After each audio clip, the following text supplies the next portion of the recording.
May 22nd, 2036. A new day dawned over the hive. Soft golden light spilling across the completed wooden perimeter and illuminating the growing heart of what we were building together. The air was alive with the sounds of purposeful activity, a steady ring of hammers, the rhythmic funk of axes, the low murmur of voices coordinating tasks. 7 souls now call this place home, and each one moved with the quiet determination that came from knowing the alternative was the open road and eventual death. The Yellow Jacket Union was no longer an idea whispered by a lone survivor. It was flesh, wood, sweat, and growing hope. Maxwell returned first from the dawn mists, his bow slung across his back and a heavy bundle of fresh venison draped over his shoulders. 7 saw portions of deer meat, carefully field-dressed and wrapped in scavenged cloth. His face showed the quiet pride of a successful hunt. "Found a small herd about 2 miles northeast," he reported as I helped him unload near the food storage tent. "Managed to drop 2 clean shots without spooking the rest. It should keep us fed for a good stretch." We stored the meat properly. Cooler sections of the tent, elevated to keep us safe from ground moisture and small scavengers. Maxwell wiped his hands and let out one breath. "I'm beat. Gonna crash for a few hours." Ben and Jared, equally worn out from their early labors in the garden and around the walls, soon joined him and claimed sleep spaces inside the large cabin and remained tense. I watched him go with a nod of approval. Rest was as vital as work. With the morning still young, I gathered 6 of the spare melee weapons from our recent hauls, sturdy blades and heavy tools we could afford to trade, and packed them securely. "Head back to the Great House Union," I announced to those still awake. "We need coins, arrows, and variety. I'll be back before dark." The journey eastward felt familiar now. The trail etched into memory, when the concrete walls of the Great House Union came into view. The gate opened after a short wait. A woman in her mid-20s with alert eyes and a friendly but professional demeanor stepped forward. "Howdy," she greeted, offering a small wave. "Jillian Berger. You're the fellow from the Yellow Jackets, right? Neva mentioned you might swing by again. Come on in. Paige is at the trading post." I thanked her and followed inside. The community hummed with its usual orderly energy. Paige no one spotted me immediately and waved me over to her well-organized trading table under a sturdy awning. "Back so soon, Nicholas?" she said with a knowing smile. "What you got for me today?" I laid out 6 quality melee weapons. "Straight trade. We got extras after recent finds. Looking for arrows, seeds, practical tools, anything that helps stretch our food." Paige inspected each piece carefully, testing balance and edges. We haggled in a good-natured but sharp way of survivors who respected each other's time. After several minutes of back and forth, we struck a fair deal. I handed over the weapons and received in return 18 straight, well-fledged arrows, 12 cannabis seeds, perfect for the moderate substances clause I was already drafting, sturdy fishing rod with a reel, and 12 ripe tomatoes that would boost our immediate meals and garden stock. We shook hands firmly. "Always a pleasure," Paige said. "Tell you people the Grey House sends respect. Safe roads." "Same to you all," I replied. "The hive grows stronger every day." The return trek passed without incident. The new items lighting both my pack and my mood back at the hive. I sorted everything meticulously. Arrows stored with the bows, cannabis seeds set aside for future planting in a designated plot, the fishing rod handed directly to Payne when she stirred, and the tomatoes added to the communal food storage. Payne and Maxwell woke not long after my return, stretching and yawning before sharing a simple breakfast of venison strips and preserved fruit. Refreshed, they returned to their tasks. Payne took the new fishing rod and a small pouch of worms from our earlier haul, heading toward the river with purposeful strides. Fresh fish tonight if the weather's kind, she called back. Lily, who had been maintaining garden rows with tireless care, finally surrendered to exhaustion and retreated to her tent for sleep. Fatigue caught up with me as well. I ate a quick meal and crawled into my bunk beside the large cabin, letting the sounds of the hive lull me into sleep. Deep, needed rest. Colin soon followed suit, his hammer falling silent for the first time in hours. While the rest of the community moved on for their afternoon duties, something lighter and more human unfolded. Maxwell and Aaliyah discovered 2 jugs of beet wine we'd scavenged earlier. What started as a single celebratory cup after a long day quickly turned to a shared laughter and stories. By the time I woke, they were well past tipsy, joking in a folk cake at a pre-outbreak college party. The kind of wild, careless release I had only heard about from older survivors and never experienced myself before the world ended at 15. The boisterous laughter echoed across the clearing. Aaliyah, usually so focused and steady with her axe, was gesturing wildly as she recounted a narrow escape from a green-string herd, while Maxwell tried, and failed, to demonstrate a perfect archery form, nearly toppling over. They sung fragments of half-remembered songs, toasted the walls, the garden, and the damn hive that somehow hasn't fallen apart yet. It was messy, loud, and profoundly human. A reminder that survival wasn't just walls and weapons, but moments where people could still feel alive. I smiled to myself and let them have their night. They had earned it. While the others tended to their tasks, Payne was still at the river, the farmers rotating through the garden, Colin beginning to stir. I slipped away into the quiet sanctuary of the new, large wooden cabin. The main hall smelled of fresh pine and sawdust. I walked across the sturdy floorboards, the sound of my boots echoing softly, and settled into a solid wooden chair behind the long meeting table Colin had built. Lantern light cast warm shadows across the walls. I pulled out a battered notebook and pencil I kept since my early scavenging days. For the first time, I began writing in earnest. The draft of the Yellow Jacket Union Codex. The laws that would bind us, protect us, and give us this place meaning beyond mere survival. I started with foundations. Article 1 on the Criminal Code, defining crimes against persons and property. Article 2 on due process and the right to a fair trial. No mob justice, no summary executions. Article 4 on the right to bear arms for the defense of the hive and persons. Article 3 on moderate substances explicitly includes cannabis for adults, recognizing its role in morale without the destruction of harder drugs. Article 7 on citizenship, earned through oath and 7 days of honest contribution. Article 10 on private property and resource rights. Article 15 on equality under the law. Page after page filled with careful handwriting. I wrote about the oath of the Yellow Jacket, the structure of governments, elected council governor, marshals for enforcement, and the protections for minors, the vulnerable, and personal liberty. The words flowed from every hard lesson of the past 10 years. The portrayal of the Black River Crossing, the loss of Emily, the enclaves that fell to tyranny or chaos.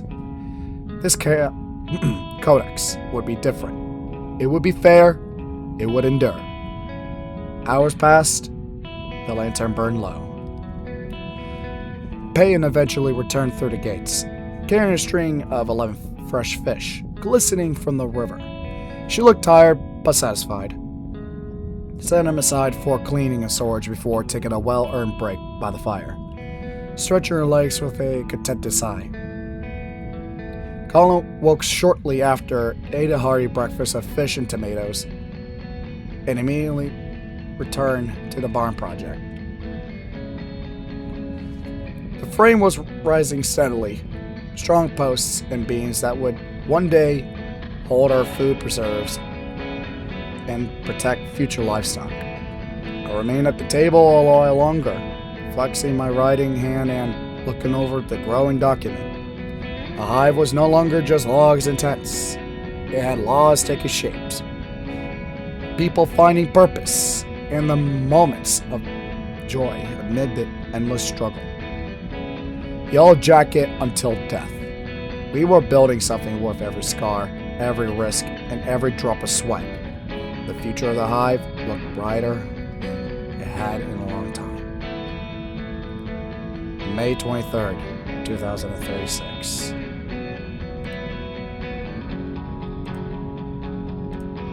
Another new day dawned over the hive. Painting the tall pine walls in warm amber and chasing away the last tendrils of morning mist that clung to the forest floor. The air smelled of fresh-cut lumber, wood smoke, and damp earth from the garden. I sat inside the large wooden cabin at the head of the long meeting table, lantern light ready, notebook open before me. Page after page of the Yellow Jacket Union Codex drafts lay spread out. Carefully worded articles on due process, the right to bear arms, citizenship for contribution, and the delicate balance between individual liberty and communal survival. Every line carried the weight of 10 hard years. The loss of Emily, the betrayals I had survived, the hope I refused to surrender. A firm knock sounded on the heavy cabin door, pulling me from my thoughts. Enter, I called. Maxwell stepped inside, bow still slung over his shoulder, face serious but calm. Nicholas, 2 women at the main gate. They look war-torn but peaceful. Asked to speak with whoever approves new entries. Figured you want to handle it personally? I nodded, closing in a book of care. Good. Good call. Let's go meet them. We walked out together into the bright morning light. The gate stood open just enough for conversation. 2 women waited respectfully outside the perimeter. The younger one, mid-20s with sharp, observant eyes and practical gear, stood slightly ahead. The older woman, around 40, carried herself with quiet strength despite visible exhaustion. I approached with open hands. Morning, I'm Nicholas Weber, founder of this settlement, the Yellow Jacket Union. We're building something permanent here. You're welcome to the fire if you come in peace. The younger woman offered a tired smile. Maria Harper, 25. This is Jenna Weaver, 40. We saw your campfire and smoke from the north side of the county. Our last camp got hit hard 2 nights ago. Raiders, not Zeds. We've been moving ever since. Jenna nodded, voice steady. We're not looking for handouts. Just a place where we can contribute and not have to sleep with one eye open every night. We spoke for several minutes. I asked about their skills and what they sought. They asked about our rules. I explained the emerging codex, fair trials, contribution for citizenship, no slavery, mutual defense, and the right to leave if they choose. Their eyes lit up with genuine hope. After a brief private conversation with them, Maria turned back. We love to join. Honestly, we were hoping you ask. This place looks like the real thing. Welcome to the hive, I said, opening the gates wider. Handshakes were exchanged all around. Elia, Ben, and Lily came over to greet them warmly, showing them the layout, the large cabin, the nearly finished barn, the garden, and the tents. Jenna immediately volunteered for cooking duties. I've always been good in the kitchen, even when it's just a campfire and scavenge pots. Let me handle meals so the rest of you can focus on building and defending. She got to work right away, sorting through our food stores and beginning preparations for a decent communal stew using venison, vegetables from the garden, and preserved goods. Maria chose the role of scavenger. I'm quick, quiet, and I know how to move through the ruins. without drawing attention, but I need a few hours rest and recover first. Then I'll pull my weight. Colin, hammer still in hand, had just driven the final support beams and secured the roof on the new barn. It stood solid and spacious, ready to protect our growing food reserves. Maria, after a short rest, threw herself into organizing, methodically moving crates, hanging cured meats, stacking jars, and creating clear inventory zones inside the barn. Everything in its place means we don't starve when the time gets tight, she explained with satisfaction.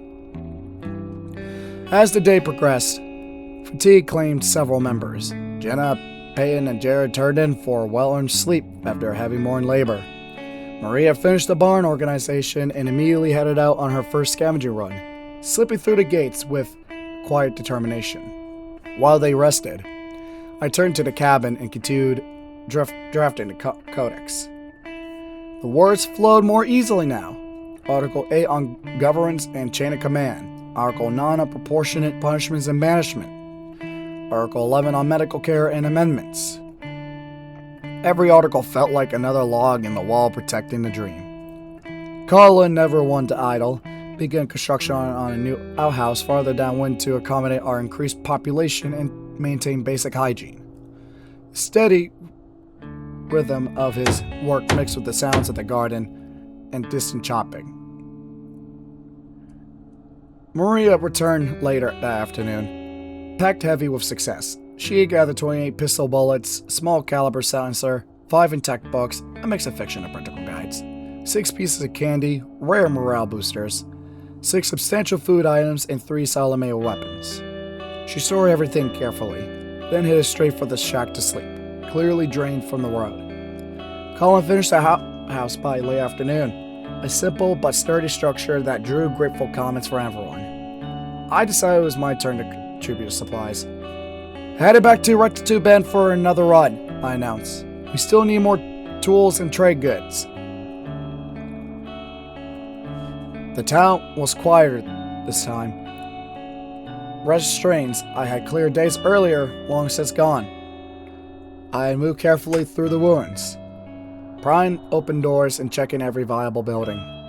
The haul was excellent. 23 food items, several antigens for a growing medical kit, additional melee books, and a large plastic barrel, perfect for water storage or ringworm collection.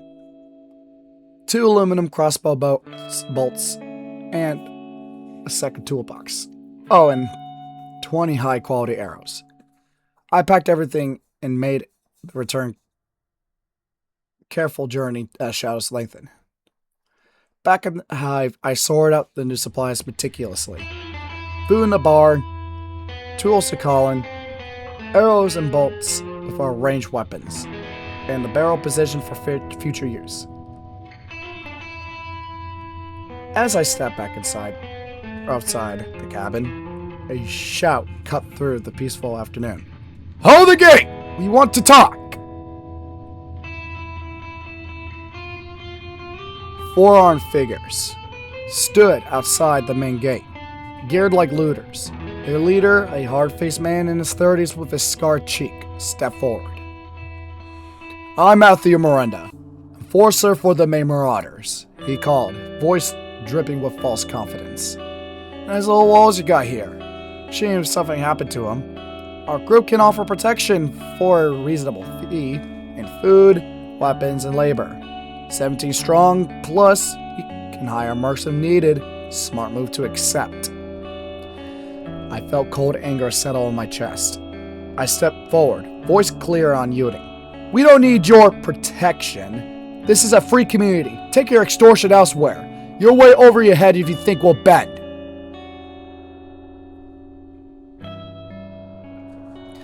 Matthew's face twisted with agitation. "Big talk for a bunch of dirt farmers. We could burn this place." I didn't wait. The moment his hand twitched towards his weapon, I drew my pistol and opened fire. The first 2 thunderous shots caught the one beside him, the one leveling a homemade pipe SMG. Square in the head. She dropped instantly. Chaos erupted. One raider swung a shovel at me with ferocious, vicious force. The blade whistling past my ear as I dodged. Maxwell Orion watch lost 2 arrows in rapid succession. Both struck true, dropping the shovel-wielding attacker with a choked cry. Matthew and the remaining raider realized that they were outmatched. They turned and fled into the tree line, shouting curses as they ran. Silence fell, broken only by our heavy breathing. We had won our first true defense against an organized raider faction. The main marauders now knew our name, and we knew theirs. War had come to the high doorsteps. "Secure the gates," I ordered. "Double watch tonight." Maxwell, Leah, Colin, and Payne eventually turned in for a rest after the adrenaline faded. Tension still lingering in the air. Later, as evening gave way to night and everyone stirred again for evening task, a quieter moment folded between Lily and me. While checking the garden perimeter together, our conversation drifted from practical matters to something warmer. I noticed the way she lingered near me. Soft smiles, the occasional brush of shoulders. She was getting closer, subtly but unmistakably. I found myself returning to flirtation, sharing a quiet laugh over a shared memory of pre-outbreak life, complimenting her work in the garden and feeling a spark I hadn't allowed myself in years. The war was still deadly, but in these small human connections, the high felt more worth fighting for. Maria headed out on another scavenging run down south as darkness fell, determined to contribute. The rest of us rotated through watches, maintenance, and rest. The barn stood full and organized. The new outhouse served its purpose.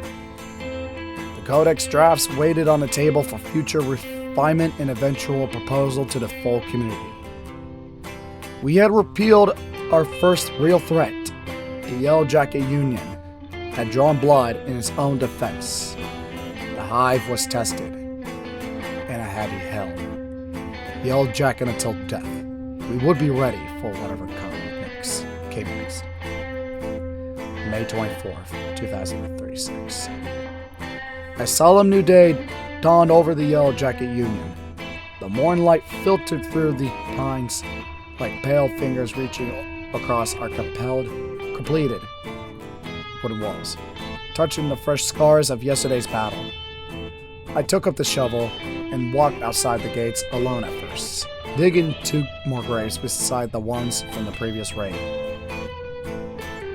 The soil was heavy with moisture and the weight of consequence. Each thrust of the shovel drove home the reality that our safety now came with a body count, ours and theirs. But mostly only theirs. When the graves were deep enough, I dragged 2 marauders we had killed into them, covered them with earth, and stood in silence for a long while. No words, just the quiet finality of survival. Back inside, the hive was stirring. Leah had turned in late after pulling a long watch. Her rest well earned. Maria returned from her southern scavenging run as the sun climbed higher, pack heavy and face streaked with dirt. She carried a substantial haul, 17 varied food items, 2 bottles of sunflower oil, a jug of mushroom ale, several sturdy backpacks, more engines for our medical stores, 4 quality tools and melee weapons, an extra toolbox, a reliable bow, pack of beet seeds, 9 sour drinks, meaningful quality of cannabis, and a proper container to store it. With quiet efficiency, she sorted everything into its rightful place.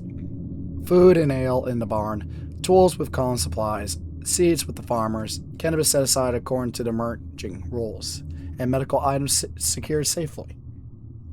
"Everything is accounted for," she said, wiping her hands. "We keep growing." I had stayed up late the night before finishing the full codex. 16 carefully written articles. With a complete exhaustion finally claimed me, I turned in for a few hours of hard sleep. While I rested, Colin began a vital new project. Construction sturdy watchtower overlooking the front gates. The framework rose steadily with notched logs and strong cross-bracing. Maxwell slipped out quietly with his bow for a morning hunt, hoping to replenish our meat stores. He returned barely an hour later, staggering through the gates bloodied and pale. Jenna spotted him immediately and ran over, her face etched with worry. Maxwell! Oh God, what happened? Maxwell handed over 11 fresh portions of venison, his voice strained. Blue string pack jumped me. Got bit on the arm, but it's just blue. We had the Enogen, right? Jenna didn't hesitate. She retrieved a vial, cleaned the wound quickly, and administered the Enogen. Maxwell hissed in pain but endured it. You're gonna be fine, she told him firmly. But you rest now. No arguments inside the tent. He nodded gratefully, limped off to recover. Lily, Colin, and Maria soon turned in for sleep after their morning labors. I woke a bit later, feeling the pull of leadership. I sat by the central campfire, warming myself and waiting for the community to gather. Once enough were awake, I gathered 12 spare melee weapons and 2 aluminum crossbow bolts, then hit east after word of wandering trader caravan. I found them camped near the Grey House Union. The trade master, Amy Estrada, was a capable woman with sharp eyes and no-nonsense demeanor. We sat down for negotiations, and after careful discussion, I traded all 12 melee weapons and 2 bolts. In return, I received a solid pistol, 40 arrows, a functioning steam deck, a treasure for morale, 3 balanced throwing knives, another pack of beet seeds, and 40 gold rings. We shook hands firmly. Build something lasting, Nicholas, Amy said. or else again darker. We intend to, I replied. Back at the hive, I sorted the new items carefully. Arrows and bolts stored with our ranged weapons, the pistol distributed, the steam deck set aside for evening use, seeds to the garden, and gold secured. Minutes later, violence shattered the calm once more. Yelling and a sudden storm of gunshots erupted from beyond the gates. The main marauders had returned in greater force, bullets chewing into our walls and hammering the reinforced gates as they tried to break through. "Defend the hive!" I bellowed, grabbing my SMG and throwing axes. Maxwell, still recovering but refusing to stay down, took position on the half-built watchtower with his bow. Jenna drew her new pistol with steady hands. Others grabbed weapons and rushed to the walls. The battle was fierce and chaotic. I leaned to a firing slit and unleashed a full burst from the SMG. The weapon's recoil hammering my shoulder as I dropped one marauder who was rushing the gate with an axe. Maxwell's arrows whistled down with deadly accuracy, pinning another attacker to the ground. Jenna's pistol cracked repeatedly, forcing the group to flank us to scatter. I hurled a throwing knife at a marauder, leveling a rifle at the tower. The blade sunk into his chest, dropping him. A bullet grazed the wood near my head, sending splinters flying. I ducked, rolled, and came up firing again, catching another band in the leg. The Marauders' superior numbers were offset by our prepared defenses and coordinated fire. After we killed 2 more in rapid succession, me with the SMG, Max with precise arrows, the rest broke. 12 surviving Marauders fled into the trees, fear overriding their aggression as they recognized our tactics and resolve. Colin had been caught in a crossfire, taking a grazed bullet that left a painful gash on his side. Jenna treated him quickly, cleaned the bandage in the wound. It's shallow. You'll be sore, but fine. We looted the fallen raiders. One, a farmer former turned bandit, wore a practical jacket stuffed with packets of various crop seeds, carrots, beans, potatoes, and more. A bitter but useful prize. With the immediate threat repelled and everyone now fully awake, I raised my voice across the compound. "Everyone, gather in the large log cabin. Town assembly for the Yellow Jacket Union. It's time to decide what we stand for." All 9 of us filed into the spacious main hall. Faces serious, still some streaked with dirt or blood from the day's violence. They took seats around the long wooden table and benches. I stood at the head, a completed codex in my hands. Brothers and sisters, I began, my voice steady and resonant, carrying the weight of every mile I had walked alone. Look around this room. Just days ago, this was one man with an axe and a half-built wall. Today, we stand together, 9 strong, behind solid walls we built with our own hands. We have survived red strain runners, blue strain packs, green strain herds, opportunistic raiders, and now 2 direct assaults by the main marauders. We have planted gardens, raised a barn, constructed shelter, hunted, scavenged, and defended what is ours without losing a single soul. We are no longer scattered survivors, hiding from the dead and the cruel. We are becoming something more. A community, a union, a hive where people can contribute, be protected, and live with dignity. Today, I present the Yellow Jacket Codex. 16 articles written from every hard lesson of the last 10 years. If we ratify it, we declare to the world that this place stands for something greater than mere survival. We stand for liberty, justice, mutual defense, and hope. Yellow Jacket until death! The hall was silent, every eye fixed on me with a mixture of pride and anticipation.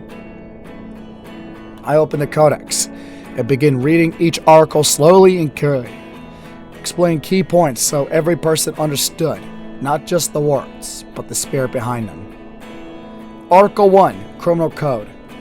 I detail crimes against persons, murder, assault, property, offenses, and more, emphasizing proportionate enforcement by marshals and the council. Article 2, Due Process and Right to Fair Trial. Public trials, evidence, cross-examination, rejection of mob justice. Moderate Substance Clause. Marijuana, psilocybin, tobacco, alcohol are legal for adults 16 plus. Harder drugs are banned. Article 4, Right to Bear Arms. Encouraged for self-defense and the defense of the hive. Article 5, Fundamental Freedoms. Thought, speech, assembly, petition, press. Rights of the accused. No forced self-incrimination, no torture. 7. Citizenship, liberty, and personal responsibility. Oath after 7 days of contribution. Right to leave, duty to contribute.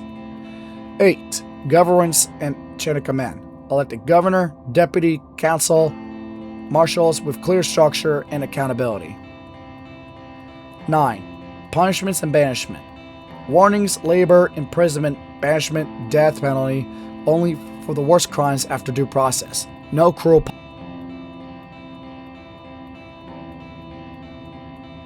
Article 10, Resource Rights. Private property and economy.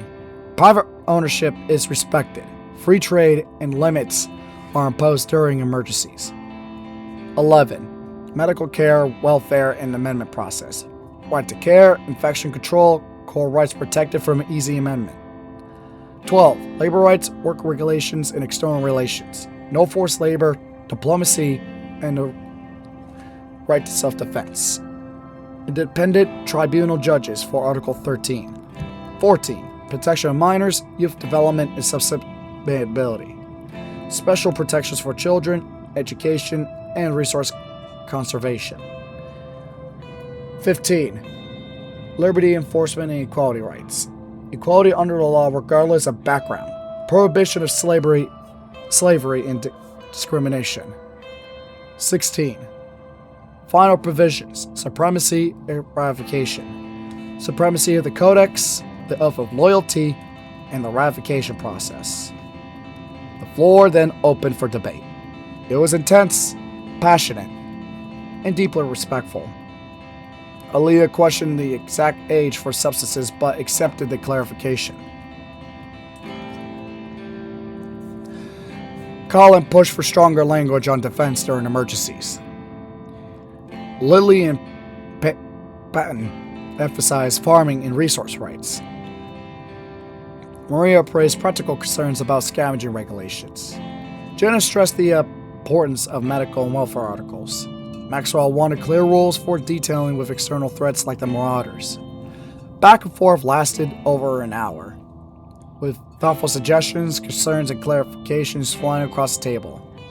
No one was silenced. Every voice mattered. Finally, we moved to the vote. One by one, all 9 members cast their votes openly. The result was unanimous ratification. Cheers erupted throughout the cabin. Hands clapped, shoulders were embraced, and for the first time, we truly felt like a union bound by shared law and purpose. The Codex was now the supreme law of the Yellow Jacket Union. As the celebration quieted and the people began filtering out to resume duties or rest, I stood alone for a moment at the head of the table, hand resting on the completed document. For one man running from York County to a growing community with laws, gardens, and defenders, this was the beginning we had fought for. The hive had risen. The Yellow Jacket Union was born. Yellow Jacket until death. We will stand together, no matter what the broken world threw at us next. Hello you guys, it is New England Gamer 420 here with the outro of the Readisode 3 of the Survivalist Strain Volume 1, and I just want to say thank you guys for sticking around to the end, and to also see a fan art that has been teased on both YouTube and TikTok, and I really appreciate you guys for listening into the story, and I hope you guys enjoy the content. Make sure you like, share, and as always, the community Discord server will be in the link in the description. Same with my Kick, as I am streaming on Kick every day. The fan art is made by one of our subscribers named Reese. Very beautiful art and rendition of the main character of the series. And you guys, 420 out.